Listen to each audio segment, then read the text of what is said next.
अति जलद व अचूक बातम्यांसाठी पाहत रहा महामीडिया 24 सदैव तत्पर।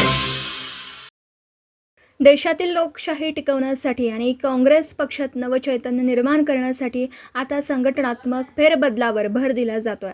जिल्ह्यात विविध स्तरावर 131 नवीन पदाधिकाऱ्यांच्या नियुक्त्या केल्या जाणार असून केवळ कार्यक्षम आणि निष्ठावंत कार्यकर्त्यांना संधी दिली जाईल, असं मत ऑल इंडिया काँग्रेस कमिटीचे मुख्य निरीक्षक जयशंकर पाठक यांनी व्यक्त केलं। पुढे ते म्हणाले, राहुल गांधी यांच्या नेतृत्वाखाली देशात 700 काँग्रेस कमिट्यांमध्ये संघटनात्मक बदल केले जातात। बेरोजगारी, शेतकऱ्यांचे प्रश्न आणि सामाजिक न्याय धोक्यात आला असून देश टिकवण्यासाठी काँग्रेसची ताकद वाढवणं ही काळाची गरज आहे। तालुका काँग्रेस कमिटीच्या वतीने आयोजित पदाधिकारी निवड प्रक्रियेच्या बैठकीत ते बोलत होते। यावेळी व्यासपीठावर भगवानराव जाधव, सोनाली सावंत, बाजीराव सातपुते, उत्तम पाटील, जयसिंग पाटील, विनायक घोरपडे, डॉक्टर अभिजित इंगवले आदी मान्यवर उपस्थित होते। यावेळी बोलताना महाराष्ट्र प्रदेश काँग्रेस कमिटीचे सरचिटणीस सचिन चव्हाण म्हणाले की सध्याचे शासन देशाची विचारधारा बदलून लोकशाही संपवण्याचं काम करत आहे। पक्ष फोडून आणि माध्यमांवर दडपण आणून जनतेची फसवणूक केली जाते।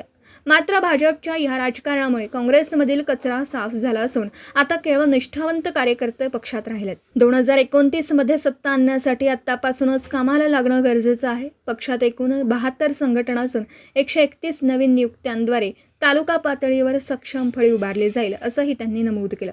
माजी आमदार राजू बाबा आवळे म्हणाले की काँग्रेस हा सर्व धर्म समभावाचा विचार जपणारा पक्ष आहे। सामान्य कार्यकर्त्याला बळ देण्यासाठी आणि पक्षात पारदर्शकता आणण्यासाठी ही निवड प्रक्रिया राबवण्यात येते। जो कार्यकर्ता जमिनीवर काम करेल त्यालाच पद दिलं जाईल। या बैठकीला डॉक्टर विजय गोरड, प्रवीण जनगुंडा, दयासागर मोरे, अक्काताई पाटील, अशोक आळतेकर, कपिल पाटील, निहाल सनदी, रणजित पाटील, शुभांगी कुंभार, हिम्मत बारगीर, गोविंद दरक, विलास कांबळे यांच्यासह मोठ्या संख्येने कार्यकर्ते उपस्थित होते।